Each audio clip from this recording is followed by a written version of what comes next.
जवाब भी दोगी या घूरती रहोगी तुम? क्या तुमने आयशा की बेटी कभी देखी है या नहीं? नहीं जाना साहिबा, मैंने नहीं देखी। जब उसके घर गई थी तो वो थी वहाँ? नहीं, लेकिन आप क्यों पूछ रही हैं? तुम मेरे आसाप पर सवार हो रही हो, जाकर अपना काम करो।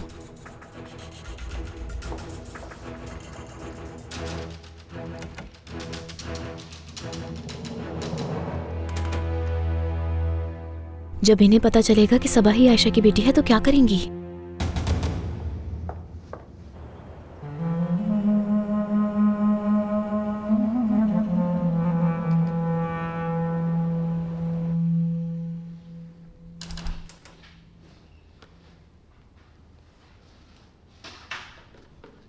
हाँ, मैं भी यही सोच रहा था कि तुम कब तक आओगे।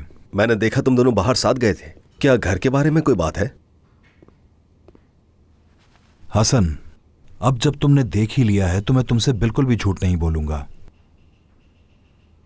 हम बाहर खाना खाने गए थे और नसरीन भी मेरा शुक्रिया अदा करना चाह रही थी, तो मैंने सोचा कि खाना खा लेते हैं।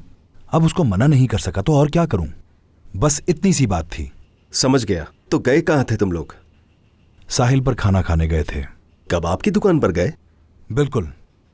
करीम, क्या तुम्हें वो लड़की पसंद है? क्या हो गया तुम्हें हसन? किस तरह की बातें कर रहे हो तुम?